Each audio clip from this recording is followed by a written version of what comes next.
Bitcoin wipes nearly a week of gains in 20 minutes, falling under $41,000. And so in this video, we're going to look at why the price of Bitcoin suddenly dropped 6.5% to fall below 41k on December the 11th, wiping out around 5 days of gains. Today's episode is sponsored by Cake Wallet, where you can send, receive, and even exchange your crypto right from within the wallet.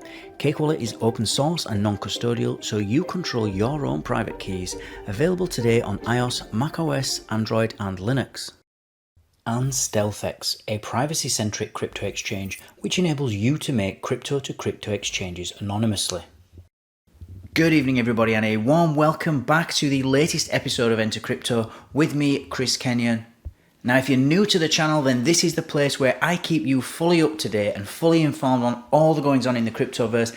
If that sounds like something you'd be interested in, then like, subscribe and click on that notifications bell so that you don't miss out on any future updates. Bitcoin has had a mini crash, shall we call it, from 44 or 44 and a half, nearly 45k down to 41k. So in this video, we're going to talk about just what's happened exactly. As always, guys, we're going to quickly read through this article and then we'll comment after.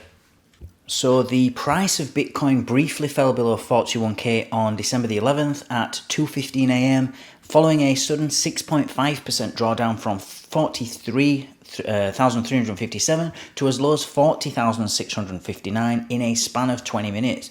And at the time of publication, Bitcoin was trading slightly up from the local low at 41,960, TradingView data shows. Ether, the second largest cryptocurrency by market cap, also declined abruptly, falling more than 8.9% in the same time frame, and the price of ETH has been stabilized and trading for $2,233, down 5.3% on the day.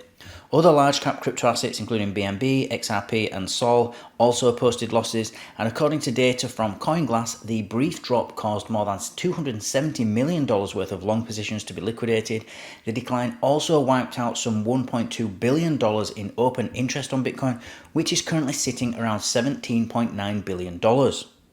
The drawdown funnily came only minutes after Wolf of Wall Street Scott Melker noted that Bitcoin had just closed its 8th green weekly candle, adding the remark, "When correction, sir." The drawdown marks the largest single-day decline for Bitcoin in over a month, with the asset having grown more than 12% over the last 30 days. However, Bitcoin has rallied more than 150% since January the 1st, and the uptrend has been primarily driven by the expectation that the US Securities and Exchange Commission will approve several spot Bitcoin exchange-traded funds, allowing large institutions to gain significant exposure to the asset for the first time. Adding to Bitcoin's rally has been the wider market expectation that the US Federal Reserve will begin cutting interest rates midway through 2024, and investors are also preparing for the next round of inflation data and the final Federal Open Market Committee meeting of 2023, with most analysts expecting improvements in core inflation and betting that the Fed will hold rates at the current level. Now, just right off the bat, I can tell you already that the reason for this sort of big crash, if you can call it a big crash, is leverage and liquidations, basically. People get so excited when Bitcoin breaks any sort of resistance line, and when it does, especially sort of a long-term one, they start buying Bitcoin with leverage and even cross-leveraging it with other assets, other crypto assets.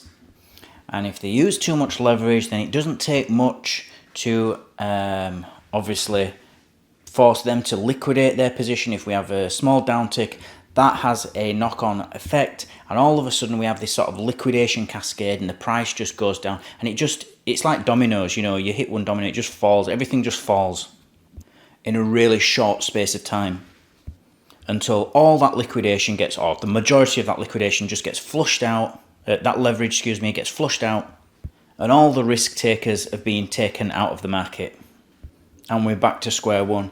And in a way, it's quite an interesting phenomena, really, because it's people that have taken too much risk or made a bad decision and taken too much risk get flushed out. They get punished for taking on too much risk, and the only people that don't get punished is, well, either people who are smart enough to short it, which is not many, or the spot holders, and the spot holders just kind of still have what they've got, and its price has come down, but overall in the year they're up massively. And so really the sensible people are still in the market, and all the big risk takers that took on too much risk are all flushed out. And it's quite a nice way for the market to kind of reset itself. And it's one of the things that I love about markets, because now all those risk takers have been punished. They're not going to do the same next time. They're going to be wiser. I've done it, myself. I've taken on far too much leverage and I've got blown up. But believe me, if you haven't traded before and you start, it will happen to you, and you will not be doing it many times over, because you'll be losing so much money. You will either stop doing it or you will learn very, very quickly, because there's nothing going to make you learn quicker than having skin in the game, as they say. Because you're just not going to keep doing something where you keep losing money, obviously. You're going to try and learn, or you're just going to stop doing it. So that's the real reason that we've had such, and it's the real reason crypto is so volatile. Actually, it's the reason why we fall when we fall. We have big falls, and it's why we jump so quickly. And it's all down to leverage. And so that's the article for you today, guys. Thank you for watching. Thank you for listening.